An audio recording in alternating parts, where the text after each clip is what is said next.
Hello, viewers. This is Frank Perrin. Welcome back to Bite Al-Asad.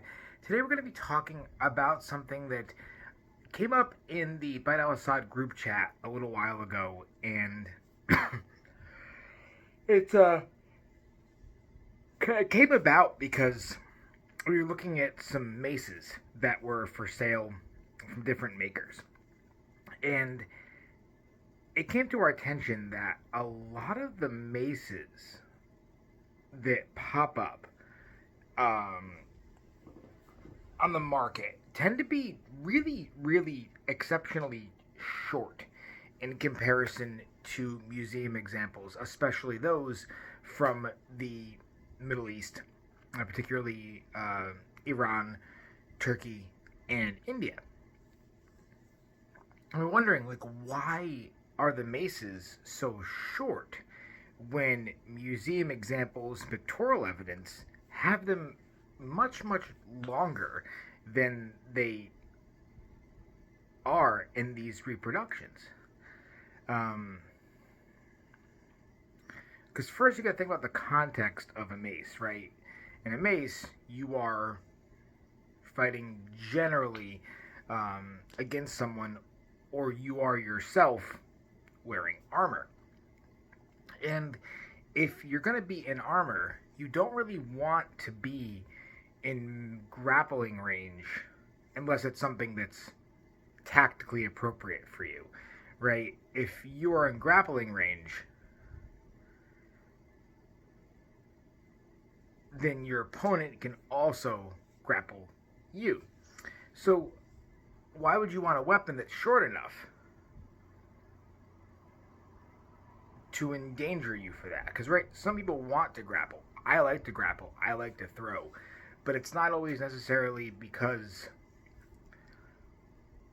you want to be there. If you can take someone off their feet, if you can incapacitate someone, especially in the battlefield, right, if you can get a solid enough strike with a gores and knock them on the ground and not necessarily need to grapple them, well, then you've incapacitated somebody, and then you've moved on to the next person, the next objective, right? Grappling in the battlefield is amazing if needed to get someone down, to finish them off. You get your knife through their eye sockets, right? But that takes up a lot of time, especially when you're grappling. Then somebody come up behind you and stab you, right? Throw you to the ground. Your opponent's buddies can catch up with you. It is one of your best tools at your defense, but you don't want a weapon that's going to also force you to get too close to the point where your opponent might also be able to get you to the ground. So that's the first context to talk about. Secondly, one of the best example reproductions on the market for anyone to buy is on Cult of Athena. They currently have from Topeka what's called the Turkish mace. But examples like this show up in Iran and India, Central Asia as well. And visually and structurally, it's one of the best reproductions on the market. But this in itself is actually still, let me double check this, I believe,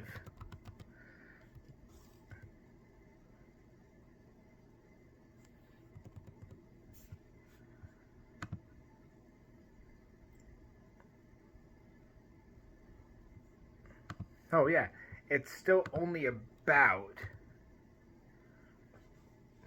20 inches long,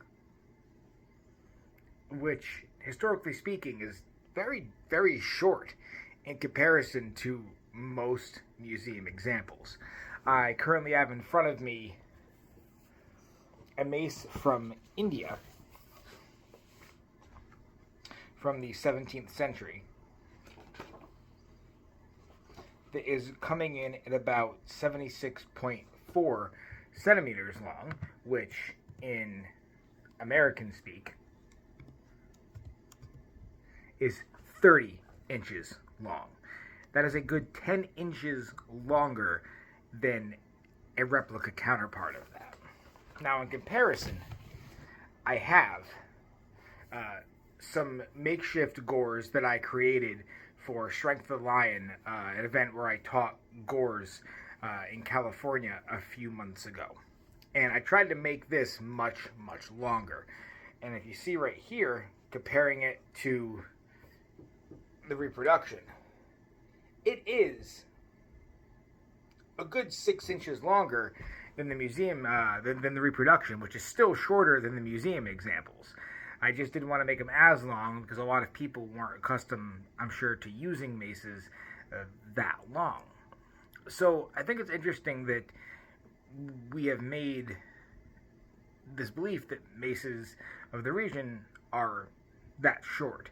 And Issa generally tends to believe that it has to do with the influx and overall popularization of maces for boo-hurt. Okay, so if you look at a lot of maces that are produced by boo-hurt companies, they're much, much, much shorter. And I can understand why, right? Boo-hurt, they're giving that very MMA, up close, uptight, in-person feeling. And they're trying to encourage you to get in, punch, strike, right? Land really, really solid blows. But in boo-hurt, you don't really have the danger of dying. I mean, you do if something goes wrong, but you don't really have the danger necessarily associated with historical combat, where if you get in too close to a grapple, someone's gonna throw a dagger in your armpit or your eye slot, right? You don't really have necessarily that danger, so I don't think the maces need to be that long. So that's just my little quick rant on this, is to think about when you see maces sold and you're training with that, right? You're gonna have major differences between their functionality with modern examples and historical. So let me tell you too, when you are swinging a gores, you're going to have a lot more force concentrated, and you're going to generate a lot more force with such a long haft, right? You have much more arc that's created and much more force that's driven down with a longer haft. You have much more mass that gets concentrated when you throw properly generated strikes.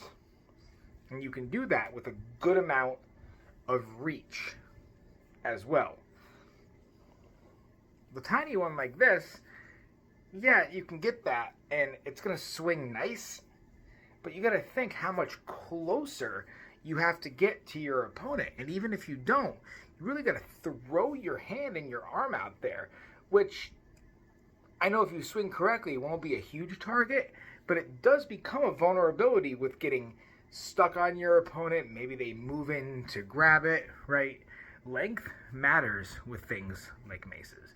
So that's just a little something for us to think about going forward, and the length of these maces.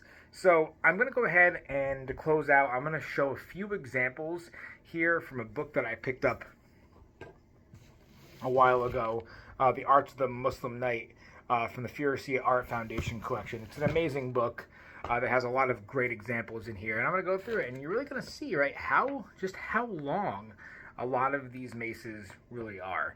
And I don't necessarily think it's because they were ceremonial or decorative. I actually genuinely think that maces like this are going to have more functional application in combat, especially when you look at a lot of miniatures, for example. The maces are still pretty long, so it matches up pretty well to what is shown in the miniatures and the museum examples.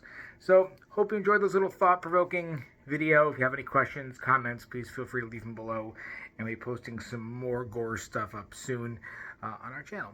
So, have yourself a good night, and we'll catch you very soon.